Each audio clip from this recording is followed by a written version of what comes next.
बच्चों, आज हम आपके सामने एक अपवर्तनांक से संबंधित एक महत्वपूर्ण प्रश्न प्रस्तुत कर रहे हैं। आप देखिए कि हमें तो उम्मीद है कि आपने आज तक ऐसा प्रश्न नहीं देखा होगा जिसमें एक नहीं दो दो माध्यम के साथ तीन तीन माध्यमों को इकट्ठा लेकर किसी प्रश्न को समझाया गया हो या आपको बताया गया हो।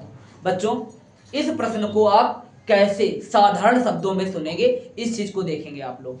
ठीक है, पहले हम स्टार्ट करते हैं प्रश्न पर। तो स्टार्टिंग में अगर हम बात करें तो आप देखते हैं कि एक हम अभिलंब यहां पर मान लेते हैं कि यहां पर अभिलंब है, इसी के सापेक्ष आप कोण भी मानेंगे। बच्चों ध्यान दो, इस अभिलंब के सापेक्ष अगर हम बात करें तो ये दिया हुआ कोण हमारे पास 30 है, तो ये बचा हुआ कोण कितना होगा बच्चों? ये 60 होगा, क्योंकि ये दो रेखाएं परस्पर एक दूसरे के लंबवत हैं। तो लंबवत होने के कारण ये कितना 90 अंश कोण जनरेट कर रहा है।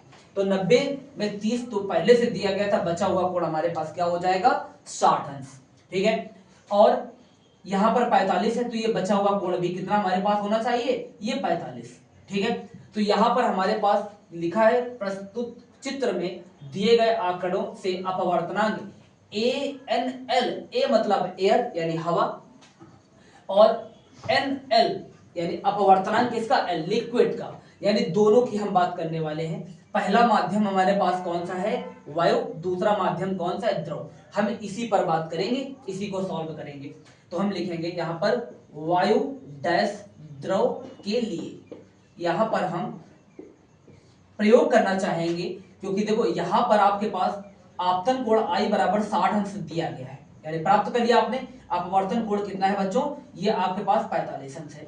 तो यहां पर हम स्नेल का नियम इस्तेमाल कर सकते हैं। स्नेल का नियम क्या होता है बच्चों? ध्यान देना, लिखेंगे स्नेल के नियम से। स्नेल के नियम से क्या होता है? स्नेल का नियम देखिएगा, साइन I बटे sine R is equal to n होता है। जो चीज आपके पास दी गई है उनको रखते हैं। साइन I की वैल्यू बच्चों कितना है आपके पास? 60 है, तो आप 60 लिख लेंगे, और बटे में कितना हो जाएगा? 45। ये साइन 45 बना। तो साइन 60 की वैल्यू आप जानते हैं।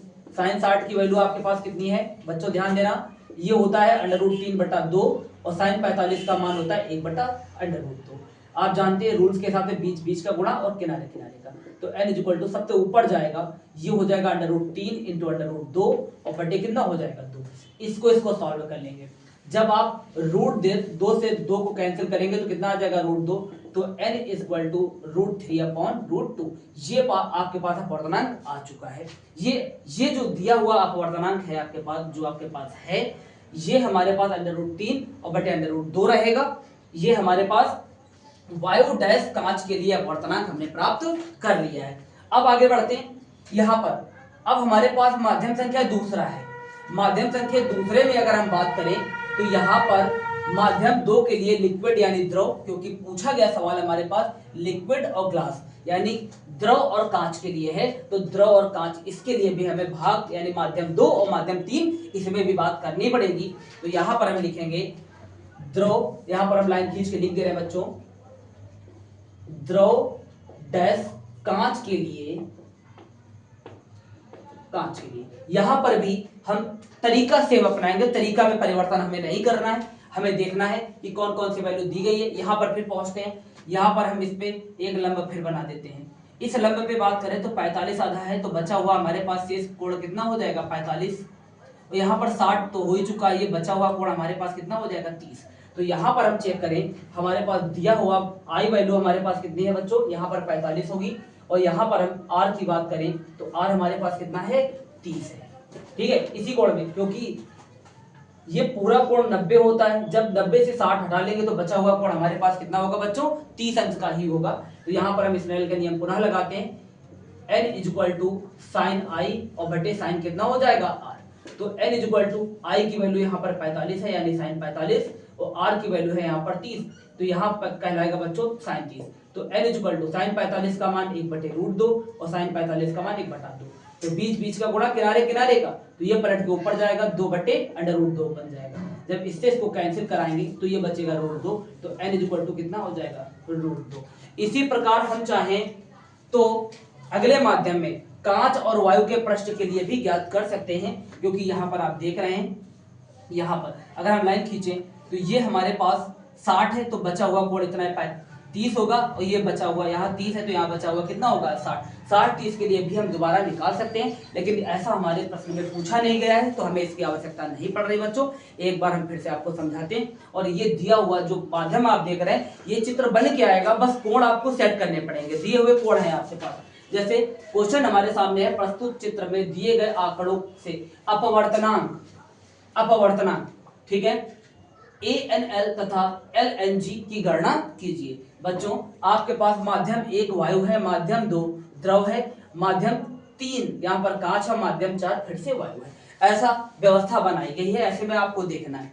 और अगर कोई पूछे ऐसी व्यवस्था हमें किन स्थानों पर प्राप्त हो सकती है, तो बच्चों ये अगर हम ये बात करें, आप साधारण शब्दों में देखिए, हम एक कांच की, बिल्कुल साफ कांच की ग्लास पानी में भरते हैं, तो आप देखिए वहां पर सिस्टम यही बनता है, पहले आपको वायु मिलती है ऊपर, फिर पानी भरा होता है, पानी के नीचे, ग्लास के नीचे कांच का भी नीचे का जो एरिया होता है आप उसकी बात करेंगे, और फिर उसमें उसी एरिया में अगर हम बात करें तो कांच का जो नीचे तल है वो भी कांच मिल सकता है। यानी स्टार्टिंग में हम बात करें ऊपर वायु, फिर जल, और फिर कांच, और फिर आखिरी में ग्लास के नीचे भी फिर से दोबारा वायु मिल सकती है। ये हमारे पास सिस्टम वहां पर बन सकता है, ठीक है। देखिए बच्चों, पहले स्टार्टिंग में क्या है, हमें 2 माध्यम लेने, माध्यम 1 और माध्यम 2। तो माध्यम 1 में वायु है, दूसरा द्रव है, तो वायु डैश द्रव के लिए अगर हम यहाँ पर सेट करें तो यहाँ पर आपतन कोण हमारे पास 60 है, और अपवर्तन कोण कितना 45। 60 और 45 लिखकर हमने इस लाइन के नियम को लगाया, निकालने पर हमें ये वैल्यू प्राप्त हो चुकी है, ठीक है बच्चों। अब इसको अगर और सॉल्व करना है तो और भी सॉल्व हो सकता है। अगर हम सॉल्व करने की बात करें तो आप देखिएगा बच्चों, इन दोनों को रूट एक ही रूट में लिख लेंगे। अगर इनको सॉल्व करें तो इनको सॉल्व करने पर 1.5 ये भी रूट के अंदर निकलेगा, और निकालना चाहता और वैल्यू निकाल आएंगे, इसकी आवश्यकता नहीं, क्योंकि क्वेश्चन में इतना ही आपसे पूछा जाएगा, ठीक है। इसी प्रकार अब पूछा गया है LNG, तो कह रहे हैं लिक्विड यानी द्रव, और G मतलब ग्लास, यानी इन दोनों के सापेक्ष आपको सॉल्व करना है, यानी माध्यम 2 और माध्यम 3 की बात करते हैं। यहाँ पर दिया हुआ कोण हमारे पास पहले से 45 था, और फिर क्योंकि आप जानते हैं कि ये दोनों कोण मिलकर 90 से ज्यादा नहीं हो सकते, 45 दिया गया तो बचा हुआ कोण हमारे पास कितना होगा 45। यहाँ पर दिया हुआ कोण 60 है, तो बचा हुआ कोण हमारे पास कितना हो जाएगा 30 हो जाएगा। तो इसी प्रकार द्रव डैश कांच के लिए अपवर्तनांक की अगर हम बात करते हैं तो यहाँ पर हमारे पास आई अपवर्तनांक, आपतन कोण हमारे पास 45 है, और अपवर्तन कोण कितना बचता है 30। तो हमें अपवर्तनांक का यहाँ पर फॉर्मूला सेट करना होगा, लिखेंगे साइन आई बड़े साइन आर, यहाँ पर सारी वैल्यू रख के इसको सॉल्व करके बच्चों निकाल लेते हैं। ऐसे ही मजबूत और इंपॉर्टेंट सवाल आपके सामने परीक्षा तक लगातार सीरीज चलती रहेगी बच्चों। बस छोटी सी शिकायत, आप वीडियो देखें, नहीं देखते हैं तो आप अपना नुकसान कर रहे हैं। बाद में परीक्षा होने के बाद अगर उस वीडियो को आप देखेंगे तो आप ये मत कहना कि नहीं सर हमसे गलती हो गई, क्योंकि देखो रोज रोज तो ये चीज मिलती नहीं है, ठीक है। परीक्षा तक 30 दिन बचे हुए हैं, तो इन 30 दिन, क्योंकि आज आप 24 डेट देख रहे हैं, तो अगली 24 फरवरी से आप क्या कहते पेपर देंगे, तो इन पेपरों के लिए आपकी पूर्ण तैयारी के साथ हम लोग मैदान में उतरेंगे और आपको परीक्षा में ज़्यादा से ज़्यादा नंबर दिलाने की कोशिश करेंगे। बच्चों आप लोग सवाल लगाइएगा, ठीक है। अगला वीडियो ऐसे ही बेहतरीन वीडियो अगली क्लास में आपको दिया जाएगा, ठीक है बच्चों।